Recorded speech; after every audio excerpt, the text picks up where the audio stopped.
Cuénteme, ¿por qué dibujó un árbol? Es donde se da el proceso ecológico esencial, el fenómeno de fotosíntesis, que nos suministra el oxígeno que nos da la vida. Me parecía lo más importante, ¿no? Usted estudió química y después, ¿cómo siguió? Yo estudié química, bueno, porque vine a Buenos Aires justamente cuando terminé el secundario para iniciar la universidad.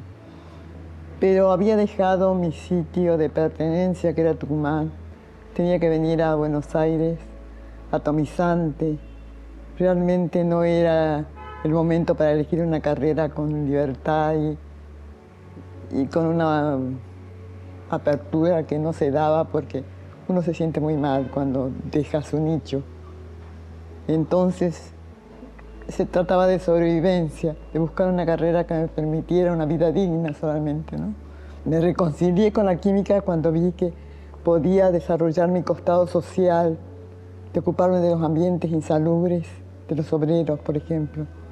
Entonces ahí me gustó mucho más y eso me abrió el paso a todo el tema de la contaminación, del riesgo de la contaminación, del modelo de producción equivocado que se había tomado en cuenta y que estaba demostrando su fracaso porque destruía la naturaleza y destruía el tejido social, ¿no?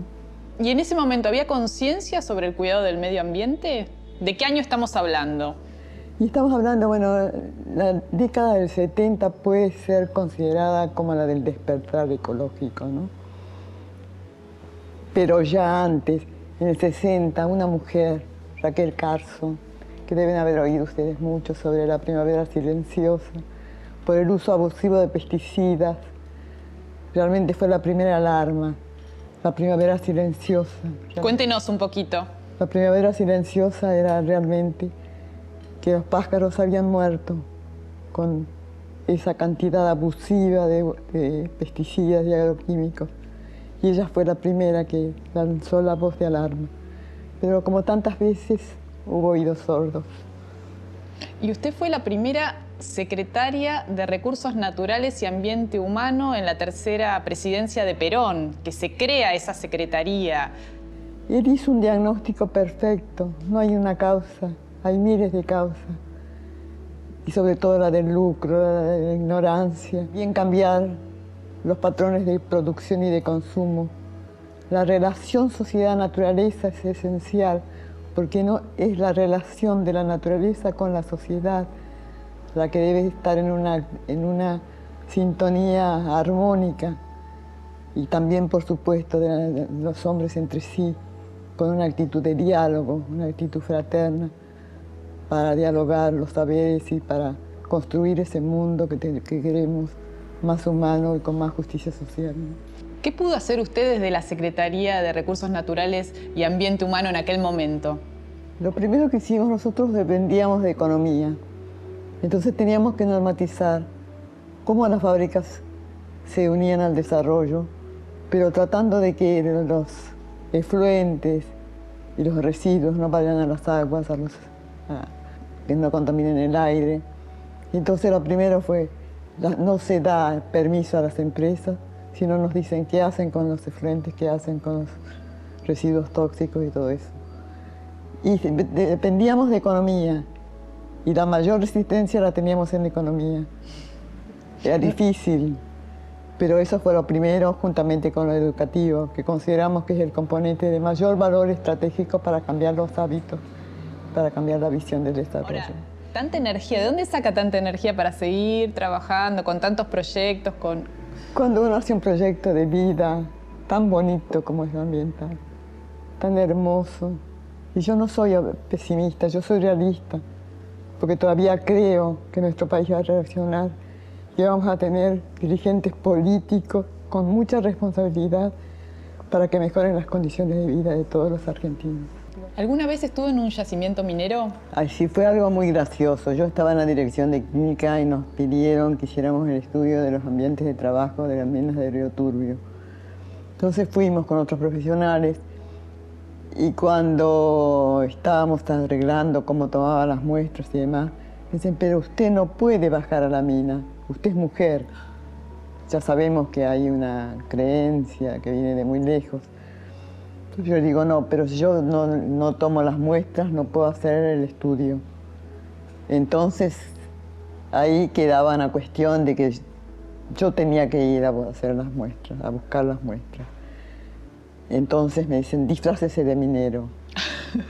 Me puse unas botas muy grandes, un sombrero, y cuando voy a firmar me doy cuenta que tengo las uñas pintadas.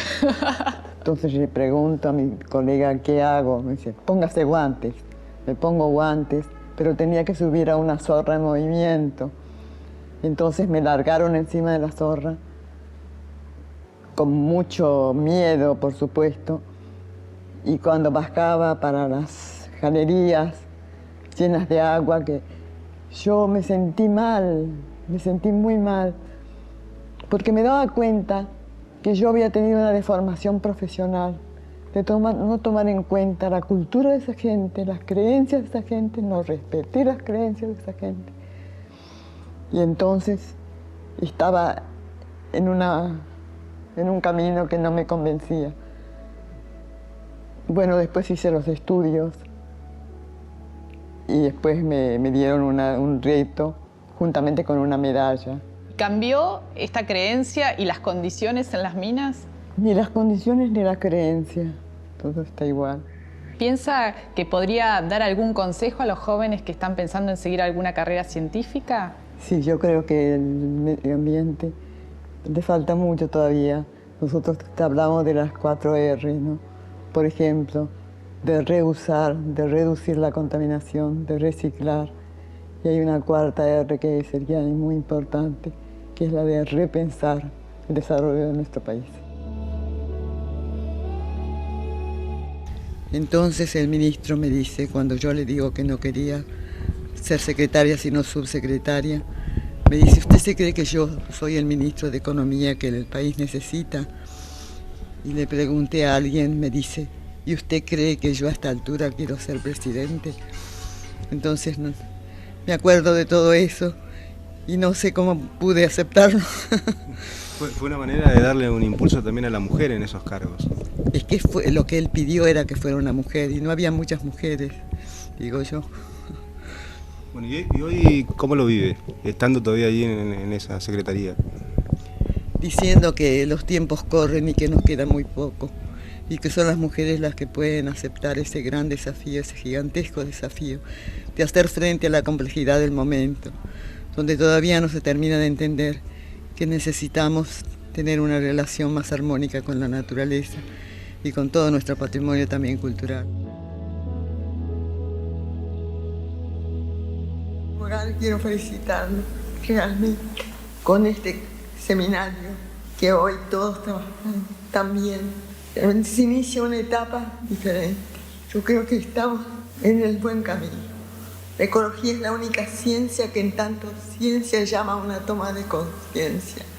La misma materia nos ayuda, esa conciencia ecológica que sabe que produce mal a la sociedad, pero entonces sabe que a través de sistemas legales, hay sistemas legales para que tome los caminos que corresponden. Entonces lo único, como se dijo hoy muy claramente, lo que hay que cambiar es el conocimiento, el comportamiento, el alma, que le toque el alma, porque nos enojamos porque decimos, realmente no hay conciencia, no hay conciencia, pero evidentemente no puede haber conciencia cuando no hay sentimiento, cuando no hay conocimiento, cuando no hay el espíritu de hacer las cosas en lo ético y estamos buscando siempre ganancias o caminos que nos llevan por el mal.